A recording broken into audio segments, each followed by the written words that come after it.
Hi, welcome back to the Dethroning Your Inner Critic YouTube channel. I'm psychotherapist and best-selling author Joanna Kleinman.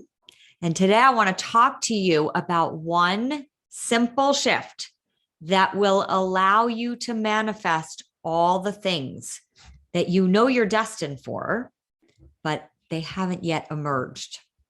So the work of dethroning your inner critic is rooted in a method I created called the mind method. I actually outlined it in a book I wrote called Dethroning Your Inner Critic.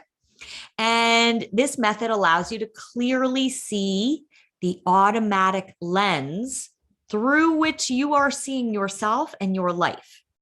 So I call that lens your inner critic mind. And many people don't know that they're seeing their life through their inner critic lens. Now, we can't change what our inner critic says. We're never changing the lens through which our inner critic sees everything. The way our inner critic sees us, our relationships, our careers, our businesses, our bank accounts, our choices, our shoulds, our shouldn'ts, our supposed to's. So when something happens in our life that stirs up frustration or discontent or fear or anxiety or unhappiness or lack of fulfillment,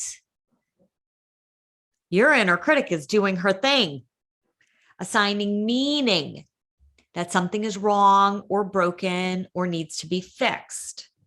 And then you spend a lot of time and energy trying to figure out how to prevent these feelings.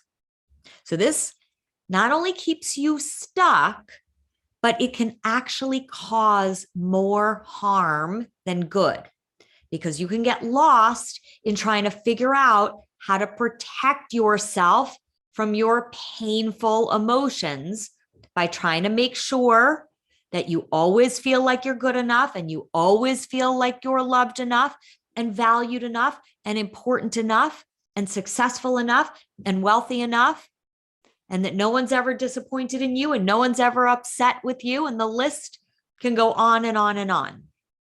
So one simple shift to allow your next chapter to unfold in front of you is to understand how to clearly see your inner critic's lens and to unhook yourself from her lens moment by moment. Every time you are feeling unfulfilled, stuck, unhappy, afraid, okay? You've got to be willing to take a moment and look and see, what is my inner critic saying right now? So our inner critic is organized around the belief that there's a problem to be solved. And once this problem is solved, she thinks, this is when my life will work out. And the perceived problem is created by your inner critic's demands and expectations about all the shoulds and the shouldn'ts and the supposed to's. So your struggle is really the difference between what your inner critic expects life to be and what life actually is. So when your inner critic says it's supposed to be different than the way that it is, it becomes a problem. And then your inner critic convinces you that once you've figured out how to solve this problem, your suffering will disappear. But the only way to perceive something as a problem is to argue with the way that it is. In other words, you're actually creating the problem in your mind and the suffering that goes along with it because you think your inner critic speaks the truth. Now, you may want things to be different. I think there are things that you might be trying to make different.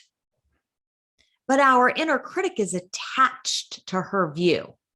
We could even say she's addicted to it. So addiction is using something either to seek out pleasure or avoid pain.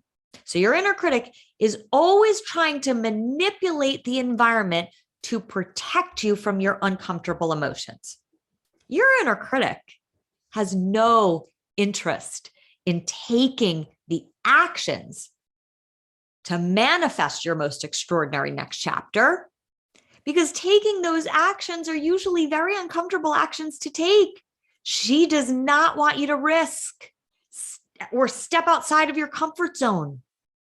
She doesn't want you to feel failure or rejection or the feeling when something doesn't turn out. But very often, when we're creating that next chapter, that's the very risk we need to take. So if you are wanting to create your next chapter, you're finally wanting to write that book or create that business or get yourself into shape, your inner critic will tell you that you're just not good enough to make that happen.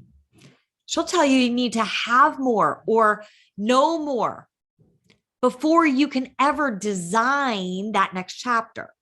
So she will keep you stuck in the fear and the doubt, and maybe even whipping up images of the worst case scenarios in your mind. So keep your attention on the life that you're manifesting. Don't look backwards. The past is dead. There's nothing back there for you other than to see that your inner critic's fears and doubts have been governing a lot of the ways that your life has unfolded. That was then. This is now. Ask yourself, what am I doing now to design a different life? And if you get quiet and still, the next right action will come to you. You don't need to know all the steps to take. You just need to know the one next step to take. And when you're tuning into that life you're designing, I want you to get excited for that life. I want you to know that you deserve to design that life. So, moment by moment, unhook yourself from your inner critic's thoughts that might tell you you don't deserve it or you're not ready. Those are just your inner critic's fear thoughts. And she'll keep telling you those same things that she's been saying for forever. Your job is to unhook yourself from her every time she speaks those same old thoughts. You can consciously and deliberately create new thoughts that are in alignment with your new next chapter. And you can tune into those new thoughts every time you catch your inner critic spewing her same old thoughts. That's what true growth is. And that is one shift that has the power to alter life as you know it.